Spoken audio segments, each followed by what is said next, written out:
So today we're going to talk about gifted and talented children in your English classroom.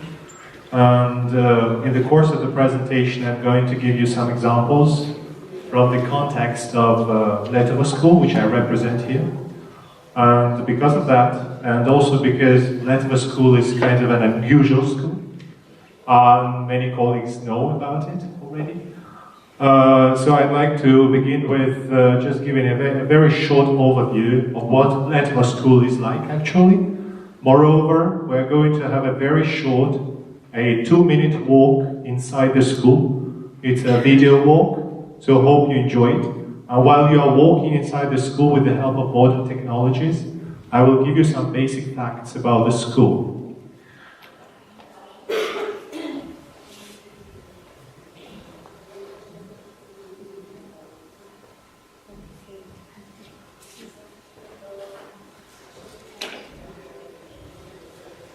So Letova is a private school located in the New Moscow area. It's a charity project by the businessman and philanthropist VGorbachev, aimed at giving gifted and talented children from all over Russia an opportunity and an environment to develop their full potential. This is a boarding school, so we welcome kids from all Russian regions. Now, more than 40% of the students come from outside of Moscow and Moscow region. Although it's a private school, a fee-paying school, there's a huge endowment to fund scholarships for children from economically challenged backgrounds. At the moment, around 70% of all students are the recipients of such scholarships. So actually, up to 100% of all the costs can be funded by the founder of the school. And I think there is just about 40% of children who receive full coverage for their tuition and for their boarding. And I'm here because we firmly believe that gifted children can be found anywhere. So I'm going to give you some insights probably that might help you discover such children in your classroom, in your English classroom in particular. So now the video is about to finish. This is the real school spaces that you can observe at the moment. And then maybe I'll go up to the stage that you can see me better.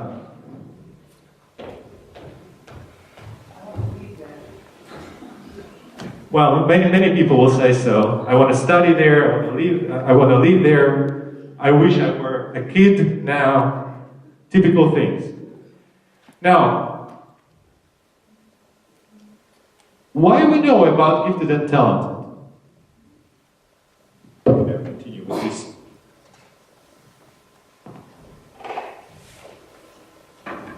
I'm sorry that this slide is in Russian. But on the other hand, it contains very specific Russian proper names and titles, so translating them into English would be a bit artificial. I guess this one is better. Yeah. So, on the left, you can see a list of high-profile Russian institutions, schools, where most of our kids come from.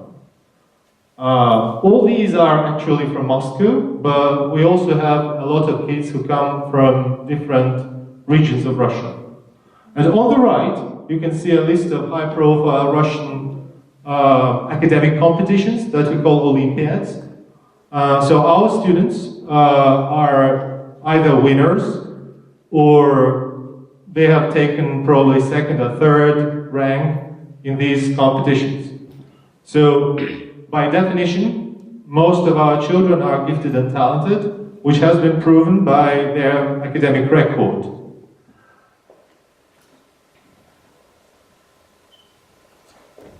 So, as I said, our kids don't come only from Moscow. So this is the geography, the geographical coverage of our first student intake.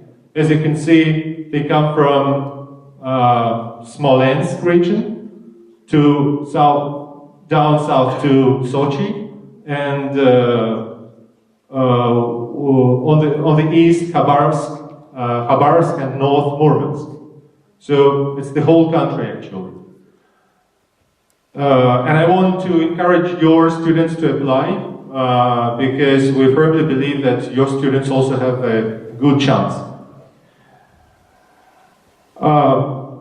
I can only add that the admission process is rigorous, and it's very selective, but on the other hand, it's totally merit-based. I can tell you it's for sure because I'm a member of the admissions committee, and so I know how things are. So what we know when there is an admission process is only the numbers of children. We don't know their names.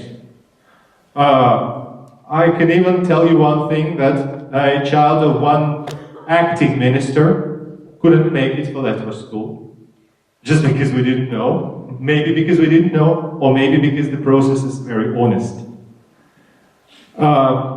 So we have this system that is called needs blind, which means that before a student is finally admitted at the school, we have no idea whether their family are able to pay or not. So this decision, whether to give a scholarship to this family, will be made later, after the kid has already been admitted. So the decision has been made.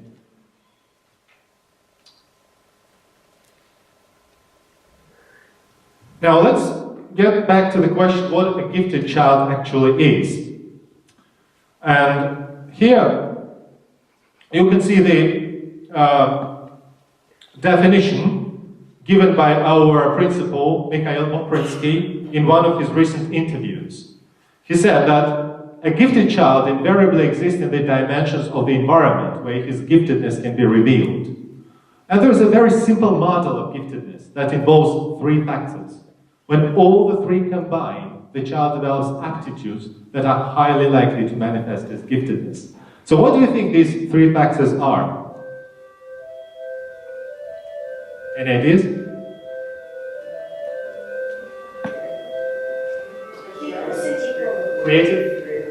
Creative ability? Curiosity?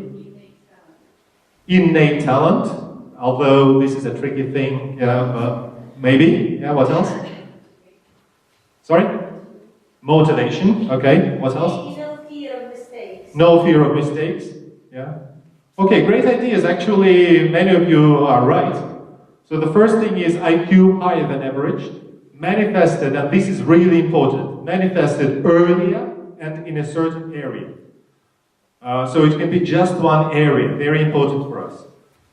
Second is motivation higher than average, which means that the kid switches on a bit faster than his peers, works on their own longer, and is able to focus on a more challenging problem. And creative thinking higher than average. So broad interests, thinks outside the box, and possesses good memory and imagination.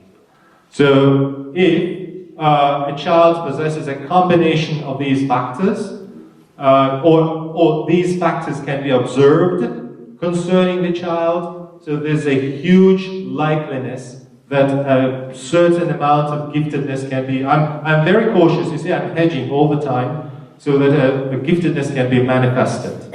And how it is going to be developed, that's another story. Now, because we position ourselves as a school for gifted and talented kids, we do a lot of professional development in this area. And in June, last June, we were very lucky to welcome a real expert, world expert in educated, gifted and talented children, Dr. Kimberly Chandler from the USA, who is curriculum director at the Center for Gifted Education at the College of William and Mary. She's also a member of the National Association for Gifted Children. So she did a 3-day workshop for our teachers, and she listed the following cognitive characteristics of gifted learners.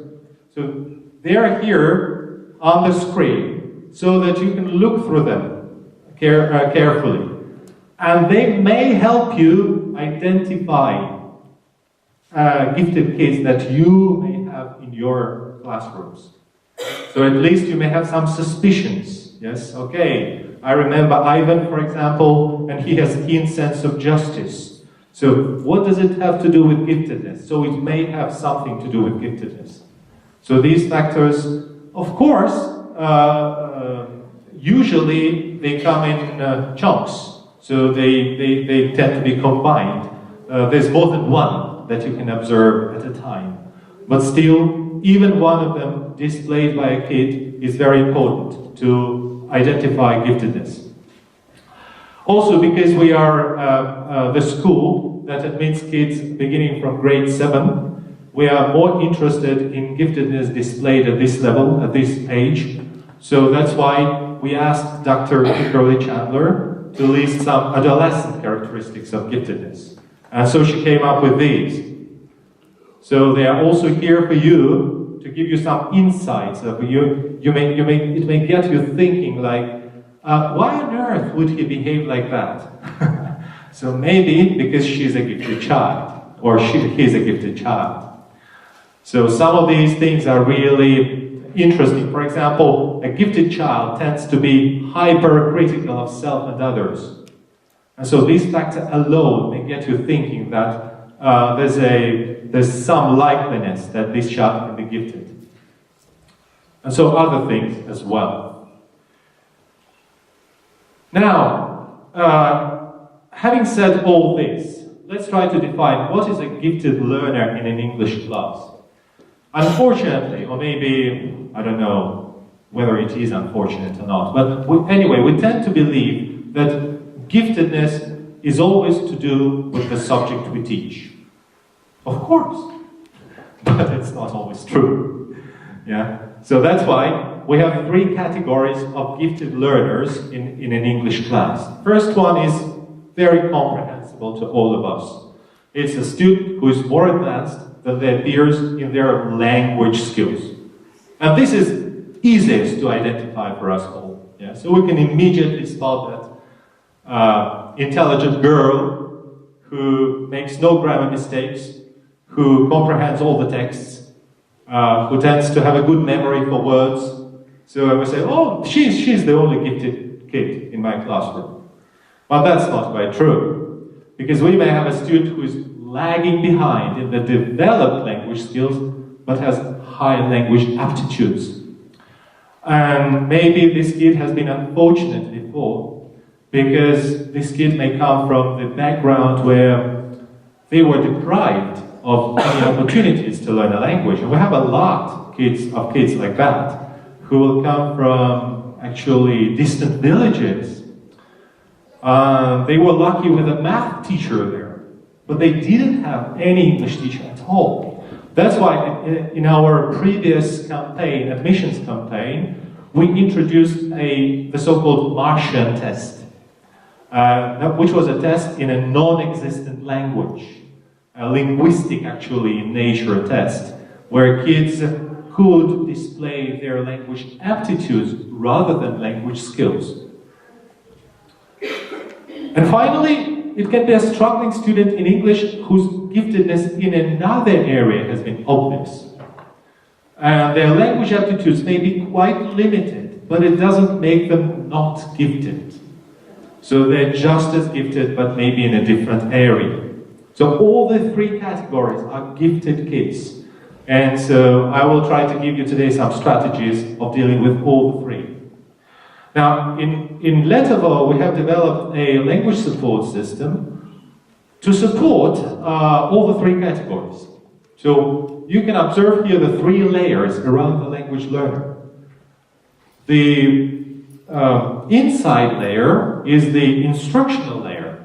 And as it says in its name, actually, it contains a set of instructional strategies, or strategies of teaching and learning that we can use in order to support gifted and talented children. Scaffolding, enhancement, enrichment, acceleration, and task-assisted strategies. The second concentric layer is the institutional layer, and this is what we, as our academic department, the English department actually can arrange, can introduce in order to facilitate language learning. So it's, for example, language labs, or immersion programs, extracurricular courses. We can develop individual trajectories for our kids. And of course, CLIL.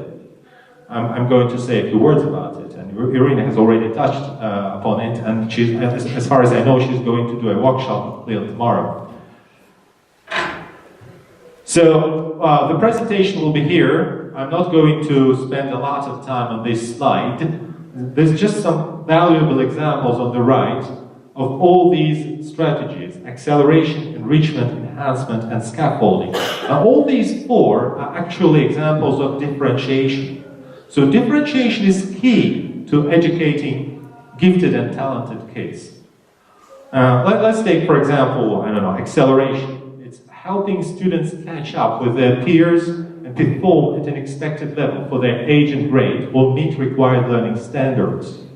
And we have some examples for acceleration. So visualization, memorization techniques, teaching vocabulary explicitly, teaching them to identify patterns of language, encouraging acquisition as opposed to learning vocabulary, and so on.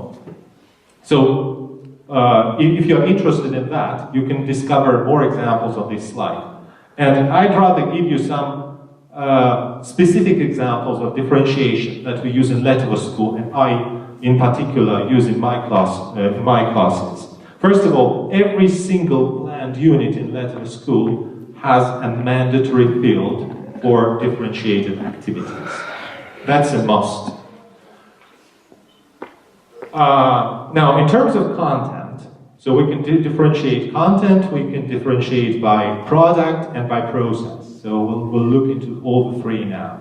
In terms of content, in my group, I have students who pursue different pathways. So I have math students, I have chemistry and biology students, I have IT students.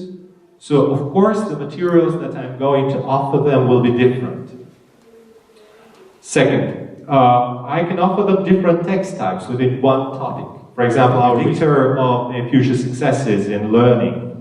So it consists of 4 parts: vocabulary, math, nonverbal, and skills. And even the most struggling students in English who failed the vocabulary section altogether, they did so well, surprisingly well, in the math section. Although the language used there was pretty challenging even for me. But the meta language of math was so comprehensible to them that they felt, very confident compared to their peers even, and it gave them the necessary confidence to continue their language studies. Now, the next important factor is inquiry. First of all, inquiry involves speculating, exploring, questioning, and connecting, develops curiosity and motivation, and promotes critical and creative thinking. We all know some examples that we use in ELT, guided discovery, grammar or vocabulary acquisition. And also developing language awareness. How we do it in Letova? I can ask my students, for example, to conduct a mini inquiry on a problem related to the overarching theme. Again, returning to the migration topic because it was recent. I asked a girl to do a mini inquiry on migration of birds. And she did it brilliantly. She was a biology student.